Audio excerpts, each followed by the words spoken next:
Good morning, everyone, and thank you for joining us. I'm Elizabeth Glazer. I'm the Deputy Secretary for Public Safety for Governor Cuomo.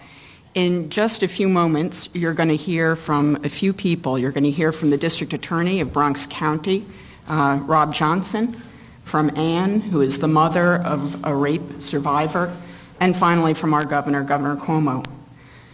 Before I begin, I just wanted to acknowledge the many, many people who are in this room who have traveled from all parts of the state to help show their support for the governor's DNA bill. We have survivors of crimes, we have district attorneys, defense attorneys, sheriffs, police chiefs, victims groups, and others, and I'd like to welcome them and thank them. They've come to tell you firsthand about the pressing need to pass this bill. They're the survivors of crime. They're the mothers, the fathers, and children whose lives have been touched and forever changed by crime. And they're the men and women in the DA's offices, the sheriff's offices, police departments who go to work every morning, just one thought: how do I prevent and stop the crimes that these survivors have suffered? And we actually have an answer. In the 21st century, we have a 21st century tool, DNA, that helps prevent and stop crime. But state law only requires that it be used with less than half of the offenders who are convicted. Governor Cuomo's proposal will fix this. Instead of this ad hoc approach to crime, his bill proposes a comprehensive look that requires anyone convicted of any penal law crime, that means any penal law felony or misdemeanor, and anyone convicted of any felony, whether it's in the penal law or in another volume, meaning something like felony drunk driving or prescription drug sales, that they be required to give a DNA sample upon conviction. Why is this so important? Because small crimes solve big crimes, and convicted offenders in the DNA database have committed multiple offenses. On average, they've committed and been convicted of 3 offenses for which we haven't collected DNA, before they're convicted of the crime for which we do collect DNA. And in some cases, they've committed as many 30 offenses before we finally collect a DNA sample. By collecting for all convictions, we could stop a crime spree at the second crime instead of at the 30th. Every time that we've expanded the database, we've seen this phenomenon. In 2006, we expanded it to what everyone thought was a pretty minor crime: petty theft, petty larceny. After we expanded to that crime, we solved almost 1,000 crimes, which included multiple murders, over 50, hundreds of sexual assaults. So every day that we wait, we're standing by while crimes occur that we know that we can prevent. We can't in good conscience wait any longer. We know what works. Now it's time to do what works. It's my privilege now to introduce the District Attorney for Bronx County, Rob Johnson.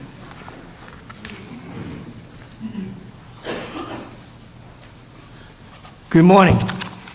Thank you, Liz Glazer, for your remarks and your support. Thank you, Governor Cuomo. Not only you, but your entire staff has been around the state raising your voices on behalf of this very, very necessary bill. As you can see, we've been joined here today by victims, members of law enforcement. Indeed, I think perhaps as many as 15 of my colleagues from around the state have joined you this morning because we believe it is that important, Governor. It is an honor for me to be here. In my 23 years as Bronx District Attorney, I've seen the evolution of the New York State DNA Databank. And every year that the databank has been expanded, prosecutors have been able to put more criminals behind bars, and defense attorneys have been able to exonerate individuals who were wrongfully convicted. But never in my 23 years have I seen a DNA Databank Expansion bill this comprehensive. There are stories throughout New York, and my colleagues will tell you, of cold cases that have been solved because of DNA evidence. One Bronx case, Dorothea Thompson was murdered in her apartment in October of 2001. She was found in the living room, brutally beaten, strangled, and bound. DNA taken from the ligature from around her neck and underneath her fingernails did not result in a DNA match to a convicted offender until 2008.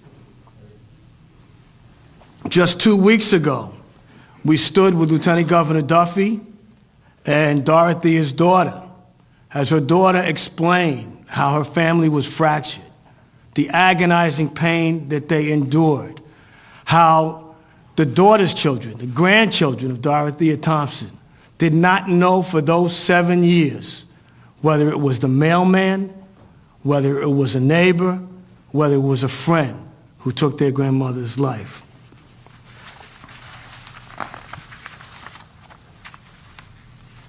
Seven years later, in 2008, the defendant was convicted after having been convicted of a number of misdemeanors, I think at least 3 or 4 times, as Ms. Glazer mentioned, arrested during the course of that period and not convicted until a robbery in 2008 identified him and connected him to Dorothea Thompson's murder. He could have been caught many years earlier. I believe the first one was 2002, just a year after the murder.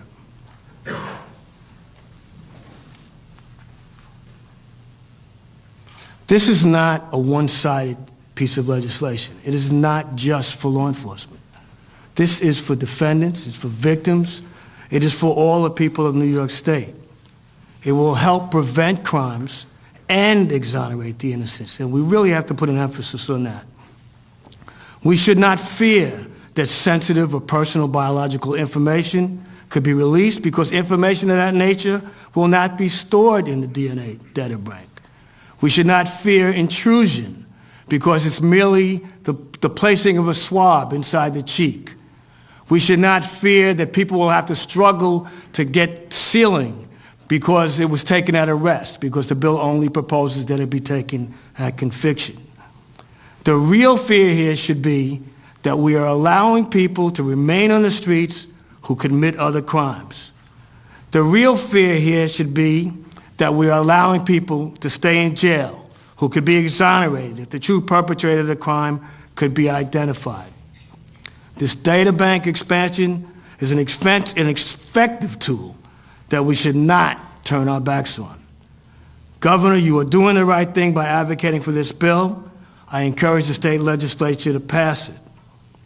Now, you're going to hear from a representative of a myriad of voices around the state. Perhaps the most compelling person on this issue alongside our governor, a victim telling her story.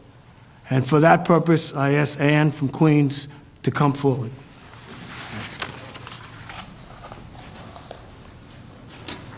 Morning. Thank you, District Attorney Johnson. My name is Ann, and I am the mother of a rape survivor. I would like to thank all of you for the opportunity to speak to you today about an issue that is not only dear to my heart, but one that is, I believe, vital to the state of New York. A little more than 11 years ago, my home was broken into by a man wielding a knife. The very first and last room that he came across was that of my 12-year-old daughter asleep in her bed. He proceeded to rape, cut, rob, and terrorize my child in her room, in our home, in her bed. His parting words to her were that if she told anyone, he would come back and kill not only her, but her entire family. This poor baby lay in her bed for we don't know how long, until she felt safe enough to come upstairs to get me. Can you even begin to imagine the terror my child felt in those moments? For more than 10 years, my daughter lived with the fear that this predator would return to kill her, because she was very much aware that he was still out there roaming the streets. My husband and I installed an alarm system, motion detector lights, and security doors, but they did nothing to allay her terror. This beautiful, vibrant child became reclusive and lost what little semblance of self-worth she had left. She lost her childhood. She still suffers to this very day, and so do all my children. This crime didn't happen in a bubble. It broke the collective heart of my entire family. When you are attacked on a dark street corner, you try to convince yourself if you don't go to dark street corners, it won't happen again. Well, what do you tell yourself when you're raped in your own home, in your own bed? As long as I avoid home, I'll be okay? Maybe if I don't sleep, he won't come back. That's clearly not an option. Welcome to my world. This was my life and that of my families every day for a decade. The predator that raped my daughter and shattered my family wasn't caught in the act of raping one of his subsequent victims, of which there were several. He was caught because he stole money from his employer, a petty larceny. For 10 years, he put my family through a living hell, and the thing that finally got him was arrested was the theft of a few dollars. And the only reason that happened was because of the new laws at the time allowing him to even be DNA tested for a petty larceny. What if his conviction was for one of those misdemeanors for which we still do not collect DNA? If the misdemeanor for which this predator was charged had not been in the DNA database, he would still be a free man today. I've written letters regarding the expansion of the DNA database for more than 10 years, and quite frankly, I find it appalling that this conversation is still going on. How many more serial rapists are you willing to allow to roam the streets of New York for no other reason that all misdemeanors are not part of the DNA database? Just one criminal allowed to remain free is capable of committing numerous crimes. Multiply this by the amount of crimes committed each year, and it's easy to see that the passage of this legislation has the potential to save thousands the heartache that my family has endured. I beg the legislature to do the right thing and the public to urge them to pass this legislation. The family you save may just be your own. Expanding the DNA Databank will not just solve and prevent crime, it will help protect other families from the pain my family has suffered over the past decade, pain no parent should ever be forced to endure. I would like to thank Queens DA Richard Brown, Bureau Chief Marjorie Fisher, and DNA Unit Chief Eric Rosenbaum for all of their tireless work on the behalf of my family. Mostly, I am grateful to Governor Cuomo for advancing this proposal and for his commitment to protecting all New Yorkers. It is my great honor and pleasure to introduce you to the Governor of New York, Andrew Cuomo.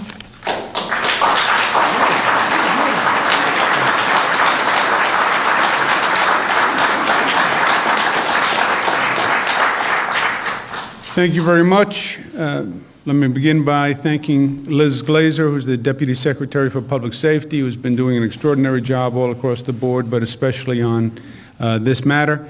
District Attorney Robert Johnson, pleasure to be with you again.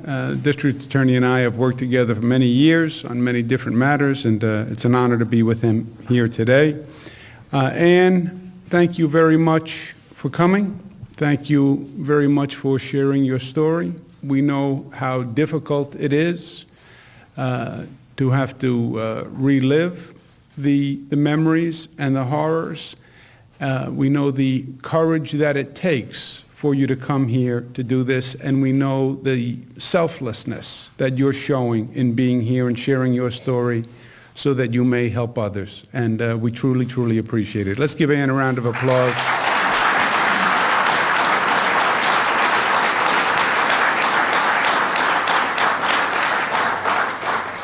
To my counsel, Mylan Dennerstein, State Police Superintendent Joseph D'Amico, the district attorneys who are here, who've come from across the state, we thank you very much for being with us today. We know many of you have traveled a long distance. The police groups, the sheriffs, we thank them very much. The victims groups, we thank you very much for being here on this important day today. This is an, I believe, unprecedented coalition of support. Virtually unanimous among the DAs all across the state, virtually unanimous among the victims groups all across the state. And that doesn't happen often. I think the overwhelming breadth of support for this bill really evidences the intelligence of the bill. This is just saying provide the facts and the information when you have it. That's all this is. It sounds complicated, DNA, it sounds like something that should be in a movie. It's a modern-day fingerprint. It's a state-of-the-art fingerprint. That's all it is. It is a better tool to prove identities. That's all it is. And if you have the information, why wouldn't you want to use it? And we have history, and we have proof. 2006, when we changed the law and we expanded the use of the DNA database, you saw the number of hits. You saw that the information actually helped solve more crimes.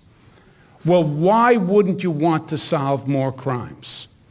Why wouldn't you want to get guilty people off the street if you knew you had access to the information? Why wouldn't you want to use the information? If you knew you could exonerate a person who was wrongfully convicted, who is sitting in prison, why wouldn't you want access to the information? It is inexplicable where you can be in a position to say, I know we have the information, and I know it might be helpful, and I know that it's not a civil rights issue or a privacy issue. I just don't want to have access to that information. It is inexplicable. Now, Ann said something, that this is a dialogue that is long overdue, and she is right. And for many years, Ann, it wasn't just this issue. For many years, this state government was not as good as it should be at doing the people's business, at passing laws to protect people, along with a myriad of other functions they were supposed to perform. I like to think that over the past year or so, you've been seeing a different state government. And a state government has more competence, and a state government that has a higher level of performance. And I hope that you're going to see that again this year on this bill, because you have carried on this fight for too long. This information has been secreted for too long. Too many people are out there on the streets who shouldn't be with this information, and too many people have been wrongfully convicted who shouldn't be because of this information. And I believe with the help of the people in this room and your valiant effort year after year after year, and your courage and your selflessness, I believe this year it's going to be different, and I believe we're going to pass this law this year. And with the help of the people in this room, I'm optimistic about that, and Lord knows it's long overdue. I thank you all very much for being here. I thank you for your support. We need to continue the fight and continue the advocacy, but another few weeks, and I hope we change the reality. With that, I'd ask the District Attorney, the Deputy Secretary, and Ann, why don't you join me up here? Any questions from the press on this topic? Let's do on-topic questions, and then anyone who wants to leave will do off-topic. The Senate has passed this bill. The Assembly has said it has problems, that it wants more access for defense attorneys, some of the issues. What's your reaction to that? Are you willing to broaden the bill to address the Assembly's concerns, or do you think that this bill works? Yeah, Ken, I don't want to play the normal Albany game with this bill, which is, well, let's use this bill to accomplish unrelated things that we want to get done anyway, right? This bill is about DNA and about the use of DNA and the use of DNA to prove guilt or prove innocence. And this is the bill that we want to pass. Well, there are a lot of other good things that we'd like to do also. Why don't we combine that with this bill? That's the normal Albany game, which takes unrelated matters, overcomplicates a bill, then creates issues, and then we get nothing done. Let's deal with this issue on the merits of this issue, and not as leveraging and bargaining for other issues. If the Assembly has bona fide issues about the use of DNA, concerns, safeguards, then let's deal with it. But let's not make this bill a vehicle to debate other issues. So just as a follow-up, would you plan to go into districts or the Assembly districts, since they're the ones who are blocking this, bringing the support like you've done on other issues? We have been doing it, Ken, on this issue. We do the same thing. We do the same thing on every issue, which is a fairly simple formula, and I think an inarguable formula. the people have a right to know what their government is doing. And informed democracy is a better process. So whether it's the budget or the DNA bill or pension reform, we will bring the message and the facts to the people. Hopefully the people find the facts compelling and they mobilize, and I believe an elected body ultimately represents the will of the people. Is this something that you think should be done prior to the budget being finalized, say? I think it should be done tomorrow, Nick, tomorrow. So.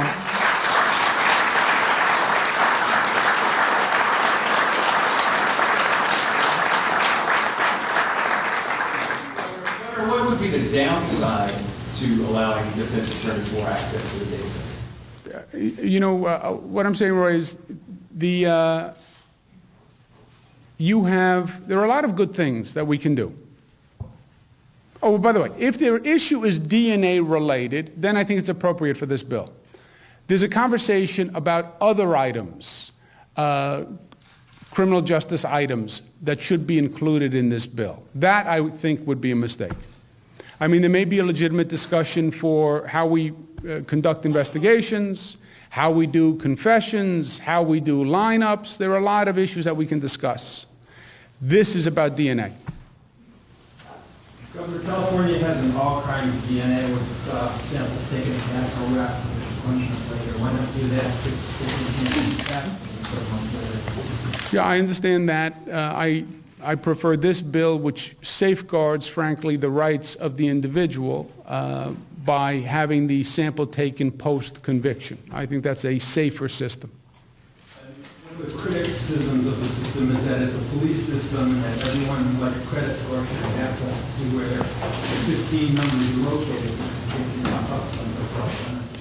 Yeah, well, I think I understand the theory of the argument. For now, we're talking about this information as a law enforcement tool for guilt or innocence, and I think that's the appropriate use. Governor, you said privacy should not be a concern. What's your position on the state lab using familial searching to investigate family members of people in the DNA Databank? Do you think that's an appropriate use of the technology? Can you repeat the question? I'm sorry. The state lab has been criticized for using familial searching, where they can look at the family members of people who are in the databank when the DNA from the crime isn't a perfect match. So they begin to investigate family members who are not in the databank. Do you think that's appropriate? I need to know the facts. I'm not familiar with the matter, so I need to know the facts before I have an opinion. Oh, you made it up this morning. That's impressive. You had a late night last night, Mr. Listberg, but that's a different story. Go ahead. You're criticizing people who would like to attach other issues to the state pensions issue to other bills. Isn't that what you're trying to do by putting pension reform in the state budget? No. This is, on this bill, this bill has been talked about for many, many, many years. That was Ann's point. I think this should have been done years ago. And one of the ways Albany is very good at stopping progress is they just cluster unrelated issues. It then becomes a very complex piece of legislation with different interests and different opinions, and nothing happens. Nothing has happened for too long in Albany. And I was elected by the people of this state saying, I'm going to change it, I'm going to reform it, I'm going to make the government actually perform. This is one of those issues that I think has languished for years. Keep it simple, let's deal with DNA. We have other issues we have to deal with also. Pension reform. I'm not putting pension reform together with DNA, you know. We need to pass a budget. This issue, let's keep separate and let's get it passed. Follow up, Governor. The Assembly said, well, we'll do this if you give us something else. Would you be willing to sacrifice this bill by not playing the game with these? I think this bill should stand on its own merits, Eric. I think that's the reason it hasn't happened. There are a lot of things that we need to do in criminal justice, and there are a lot of ideas and a lot of reforms that we can make. But we don't have to solve everything to accomplish something, right? And let's accomplish this, which is inarguable, in my opinion. Governor, one of the things that defense community would like to see is better preservation of crime scene evidence. So if you're sitting in prison saying you're wrongfully convicted, you can have access to that DNA. And since the mid-90s, there have only been 27 exonerations in New York State, which the Innocence Project ranks New York third in the nation after Texas and Illinois for wrongful convictions. There have been over 2,000 convictions and 27 exonerations since the mid-90s. So do you think those numbers are appropriate? But just because the DNA in the past has been helpful in making more convictions than exonerations isn't a reason not to do it, right? And you would now have more exonerations if you increase the size of the database. But they say one of the problems is people don't have access to the crime scene evidence. So somebody, threw out that bloody T-shirt from 20 years ago. So that's one of the things that you're saying is unrelated. If it is related, if they can make an argument that's related to the gathering of DNA, then it's an appropriate topic. But I want to get this bill done. That's what I'm trying to communicate. I want to get it done on every level. It is an injustice that this bill is not passed before now, and knowing what we know, that we haven't acted on it. So I fully hope and am committed to doing everything I can do to get this bill passed this year. No excuses. Governor, one more follow-up on this, if I may. If the Assembly comes to you and says, we would like these other matters included in the bill, and they are related to DNA, are you open to expanding the bill? If it is related to DNA, Eric, yes. But not if it is just, here is the expression in Albany, here's a train going down the track, let me see how many things I can load onto the train. Then I overload the train and the train stops moving, which happens all too often. Okay, any other questions? Yes, Mr. Lisberg brought up pension reform. I understand Mayor Bloomberg, County Executive Astorino, some other local elected officials are going to be here today, meeting with officials, asking you to push for the defined contribution portion of your Tier 6 package. You had indicated you're Gumby-like on that. Can you talk about what your response would be to their plea that you keep that in the package? That's what I get for making a joke with these guys, see? You can't win with these guys, right? Oh, you never kid around. Okay, I make a joke. Then they bang you over the head with it. The Gumby-like was a joke, right, Jimmy? I was saying that I'm flexible. I'm flexible. I'm a veritable Gumby. I have a position on pension reform. I've been working very hard to push my position on pension reform. The Assembly knows it. The Senate knows it. And I'm going to continue to push my position. But what pension reform is about at the end of the day is saving money for the state and local governments. And any resolution I seek will be a resolution that brings the maximum amount of savings. That's what it's about, right? This is not an abstract argument, pension reform. It's not a philosophical debate. It's about saving money. So I'm looking to enact those measures that save the greatest amount of money. And my plan is the same both on the DC and the DB side. Will you accept any kind of pension reform that doesn't include a new pension tier?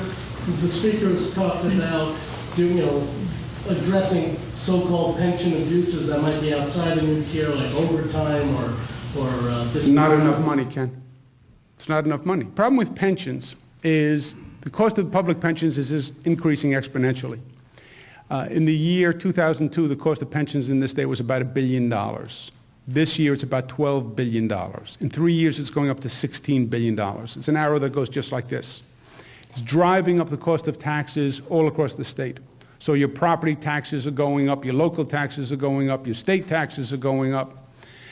And the tax burden is just crushing New Yorkers. So we can't afford the increased cost of public pensions.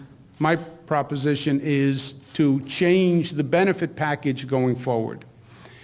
So what is pension reform? Pension reform is a proposal that saves you money, that changes the trajectory on the curve.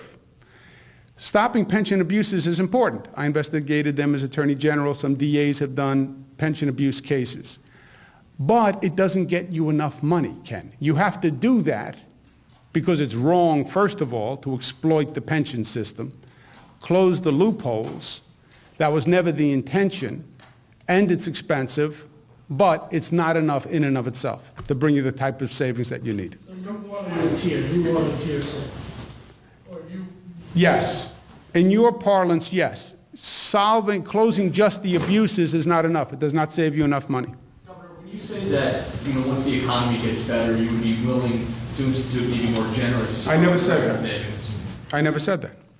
The argument, if you make the argument, well, you can't afford the pension system today, but maybe in the future the economy is going to come back and you can afford it, is one of the arguments that's out there, right?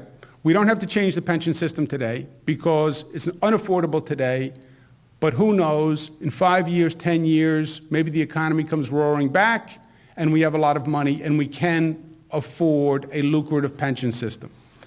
My answer to that is, fine. 5 years, 10 years, the economy comes roaring back, pass a different pension system. But wouldn't that negate any savings that you pass, say, this year? Well, you wouldn't need it at that point, is the point. Now, I don't believe this is going to happen. But the inverse is absurd. Maybe one day we can afford it. So we should keep it in place now and hope that we can actually afford it one day. No, that's reckless, that's irresponsible. Have the pension system that you can afford today. Reform the pension system so that it's affordable. If something happens in the future, then you change, if you want to. Ask Mayor Bloomberg to come up here, and you appreciate and need his help lobbying New York City legislature. I did not need to explain the pension problem to Mayor Bloomberg. That I can promise you. He has been explaining the pension problem to me from day one in office, actually before day one. He has lived with this problem longer than I have. He's been talking about it for years and years, and he's right. And he's forged a coalition of local officials all across the state because all local officials will tell you about this act, all of them. You can't talk to a mayor, you can't talk to a county executive who doesn't raise this within the first 3 minutes.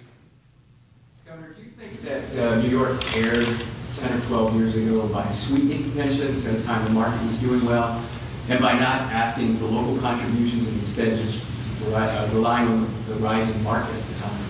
If you knew then what you knew now, obviously it was a mistake. I mean, look at the cost you're paying. Look at what you've done to this state.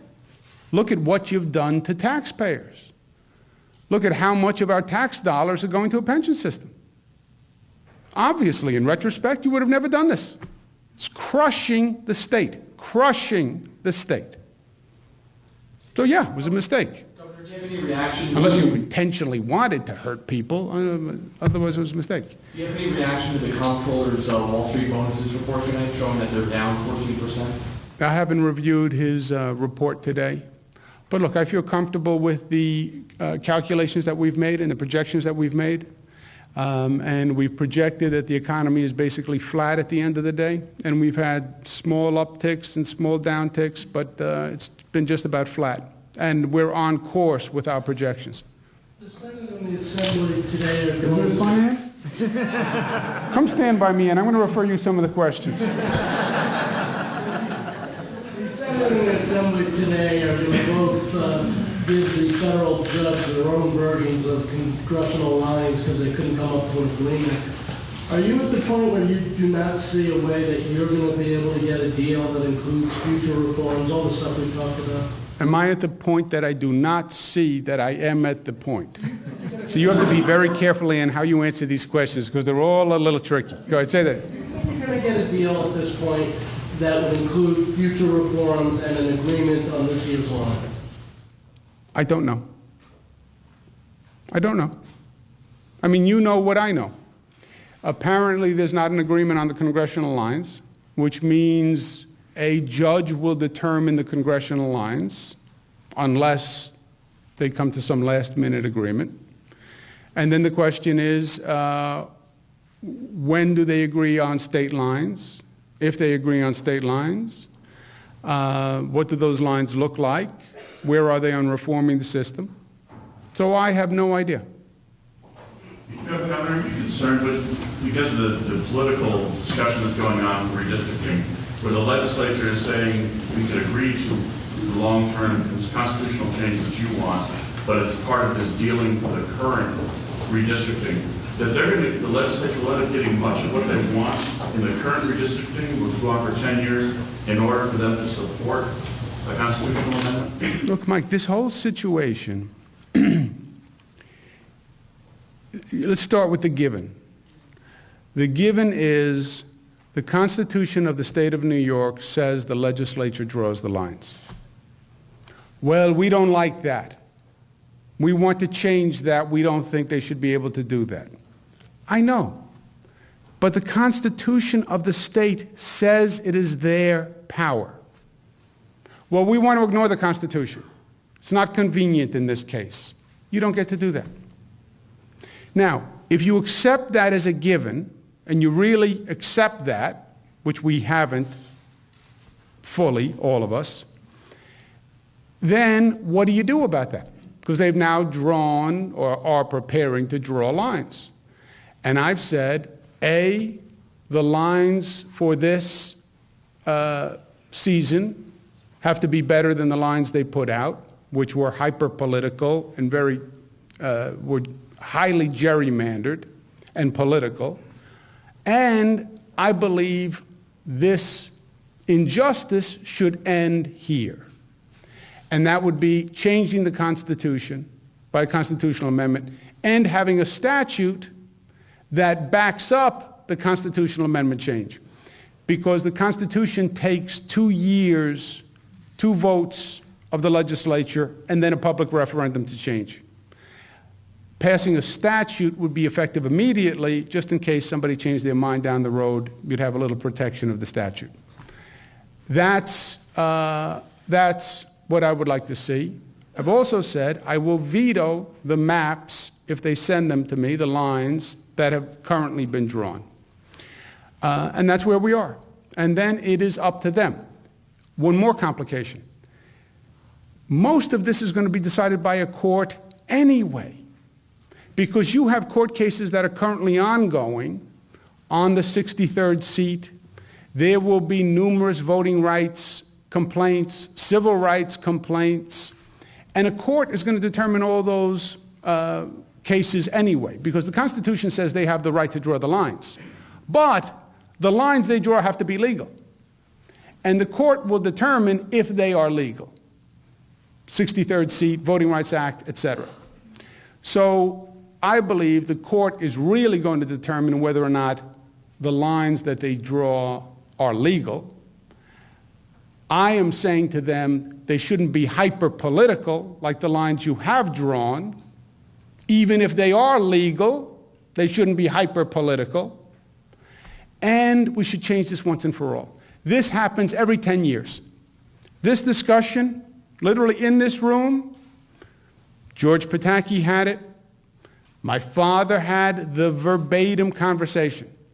Because every 10 years they do a census, every 10 years the legislature rewrites the lines, every 10 years people say, oh, they're political lines drawn by a political body, we should do something about it. And it's literally a recurring dialogue. I want to end it once and for all, which would be the constitutional change. So we go on to different topics. You campaigned also for the independent process, but now that we're in a negotiation, are you concerned that the horse trading that you want to not do with DNA is going to weaken what is accomplished for this redistricting session and maybe even weaken what the constitutional amendment might be? I think, Mike, this is a highly unusual legislative session in that there are very few items that are actually being discussed. This is a much simpler year than last year. I think it's a much simpler year than years past. There's something to the normalcy of government that is actually functioning. Past year or so, the government has been functioning. So you don't have a lot of the crises that you normally have, and you don't have a lot of the chaos. we have very few issues that we are looking to resolve. We have to close a budget, which excludes Medicaid and education, which are basically historically the most controversial elements. So we have a budget to close, but we're in relatively good shape coming into the year with the budget. We have DNA, we have pension reform, teacher evaluations, which would have been a very difficult issue to deal with, that we actually resolved a few weeks ago, as you know. We have casinos and the question of casinos. But I'm not worried about the linkages that you're talking about, Mike, because there are just very few issues, and they're very different issues. That's my point on DNA. This is different than everything else. I don't want to talk about this linked to anything else. This is a specific, discrete issue. Just deal with this. I'm sorry, Governor, my question, though, was the linkage of the current maps, redistricting for this year, linking that with negotiations for the constitutional amendment. Will it weaken redistricting this year? No, their problem with the current maps is going to be fundamentally a legal problem, I believe. You have current litigation on the maps. And the question is, what's a judge going to determine on those maps? Well, Governor, I guess ask that question another way. Do you think your veto promise threat alone in of itself is enough to bring the reforms that you're seeking, like a constitutional amendment and fairer lines? We're going to find out, Nick. One more, guys, then we gotta go. You mentioned teacher evaluations. There's a push by some, the idea of a new law that would prohibit the teacher evals being released publicly, as we've seen in New York City the last few weeks. Where are you on that idea? Do you think they should be made public or not? The disclosure of the teacher evaluation, we just finished designing a teacher evaluation system that a statewide teacher evaluation system. The local districts will now be implementing that teacher evaluation system, over 700 local school districts. New question has come up, what is the policy on disclosing the teacher evaluations once they're done and publishing the teacher evaluations? And there's two sides to the story. Some people say transparency, accountability, publish the evaluation of the teachers. Some people say it violates the privacy of the teacher, and it's not necessarily constructive. It's an issue that's going to be discussed district by district. Right now, the law allows districts to publish them. I don't believe the law mandates that they publish them, but allows them to publish them. Some people are talking about a new law that would want to change the disclosure policy and limit the disclosure policy. And I would want to see that law and what the provisions are, Ken, before I had an opinion. Do you have an idea or a feeling of, excuse me, I'm tired today. The stuff was released, the information was released this week. The teachers' unions have been very upset about that. Do you think that it does hold teachers more accountable to have this stuff public? Should parents have the right to see this information? Or do you agree, with the mayor that, keep it going? Well, I'm in favor of more information than less, but in this case, I want to have a consistent statewide policy if we can. And to the extent there are people who suggest we should have protections on the disclosure and are drafting protections on the disclosure, I would like to see the bill before I have an opinion. Okay? Let me all thank you very much for coming up on the DNA bill, and keep your fingers crossed, but I am cautiously optimistic that we're going to get it done. Thank you.